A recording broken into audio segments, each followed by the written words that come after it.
Bread, the soft, doughy, beautiful foundation of the entire sandwich verse.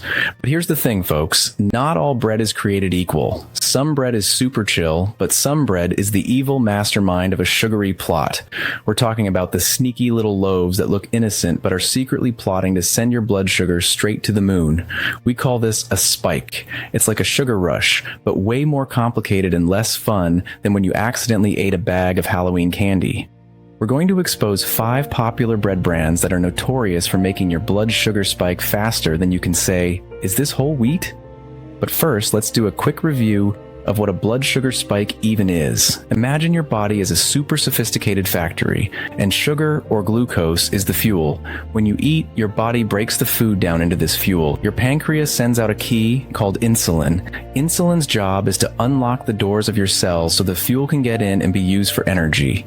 Now, when you eat easily digestible sugar, like from fluffy white bread, it's like a giant semi-truck full of fuel backs up and tries to dump it all at once. The doors can't open fast enough. The insulin is running around yelling, "Slow down! We can't handle this massive, fast flood of sugar in your bloodstream." That's the spike, and spikes are not good news. They lead to an energy crash later. You know that feeling after a huge pancake breakfast where you suddenly need a nap? That's the crash. And over time, too many spikes can cause real health problems. So the biggest villain in this story, the thing that causes the fastest spikes, is something called refined white flour. Think of a whole grain as a walnut. It has a tough shell, which is the bran, and a middle core, which we can call the germ, where all the good, slow digesting stuff lives, the fiber. Refined white flour is made by stripping away the shell and the core, leaving only the soft, starchy middle.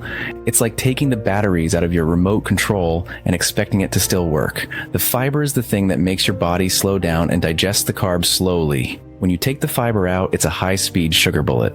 Alright, let's get to the list. This isn't about making you feel bad, it's about making you an informed consumer. So, let's count them down. Coming in at number 5, this one is a classic. It's the bread your grandma probably used for her famous grilled cheese. We're talking about Wonder Bread or any of its generic store brand knockoffs that are super, super soft. If you can compress a slice into a tiny marble with zero effort, that's a bad sign. It's often labeled just as white bread. Here's the thing, it's basically pure refined starch. It has almost no fiber to slow anything down. When you eat it, it starts turning into sugar in your mouth. Seriously, try chewing a tiny piece of plain white bread. It starts to taste sweet. That grilled cheese is delicious, but that bread is hitting your bloodstream with the urgency of a fire alarm. It's terrible for stabilizing your blood sugar. My advice? Save this one for making those fun little crustless tea sandwiches you see in movies, and then don't eat them. Moving on to number 4, this one tricks a lot of people.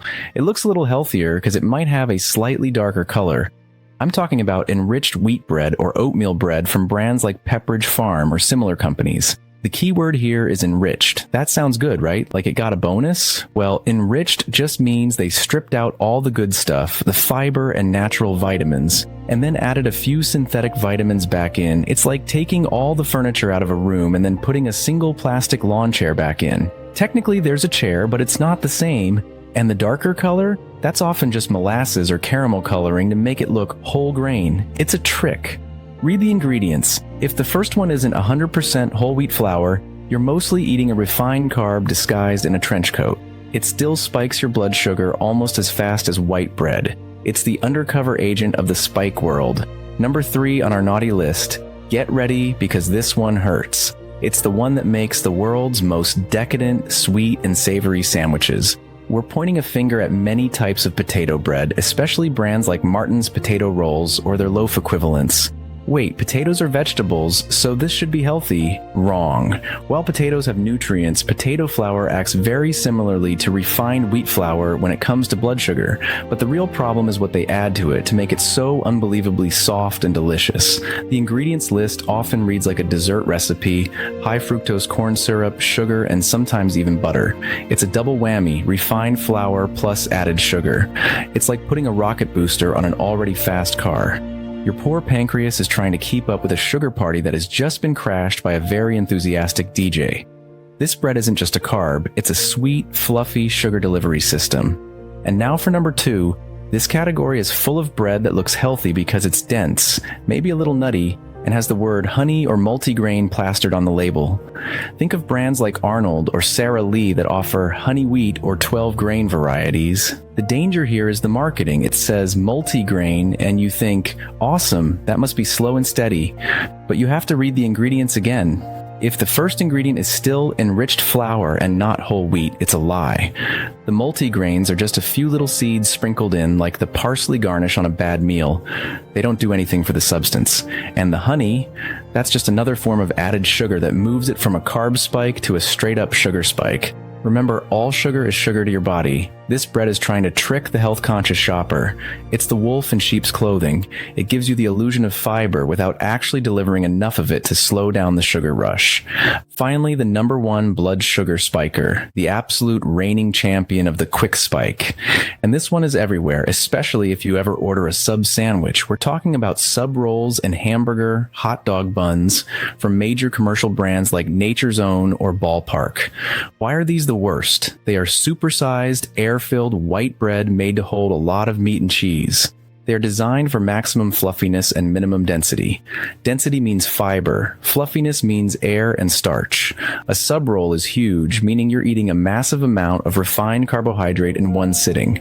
The ingredients often include high fructose corn syrup or sugar to make them soft and palatable. The sheer volume of refined carbs you're eating all at once is what makes it #1. If you're eating a foot-long sub, your body is getting hit with the equivalent of several slices of super fluffy white bread at once.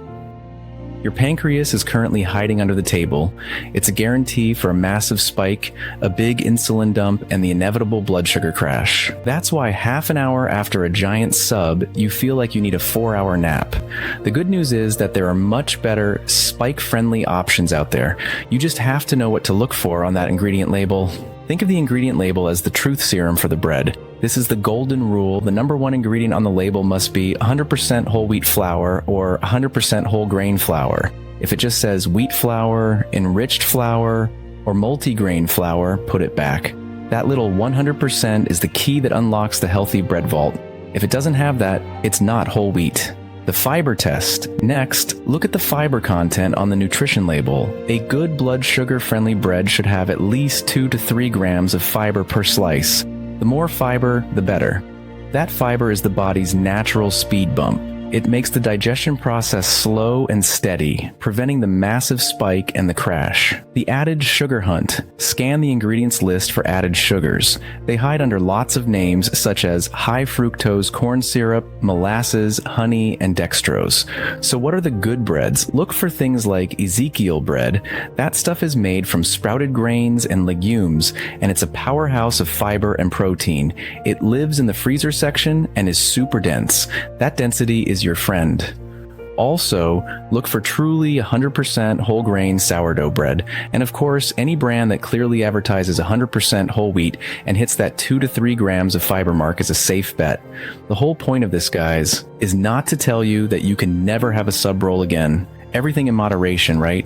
But if you're eating sandwiches every day, switching to a dense 100% whole grain bread is one of the easiest ways to help your body manage its fuel much, much better. It means less energy crashes, better focus in the afternoon, and a much happier pancreas. If the first ingredient isn't 100% whole wheat, you might as well be buying a slice of cake. If it has no fiber, it's a fast track to the crash. Be a label detective. It's time to stop letting those sugary, sneaky breads control your energy levels. All right, that's all the bread truth I have for you today. Go forth and choose wisely. Which one of these breads is your family's weakness? Let me know in the comments below. Did you know about the 100% rule? Hit that like button if you learned something, and subscribe to the Declassified Food channel. Stay healthy, stay energized, and don't let bread boss you around. Thanks for watching.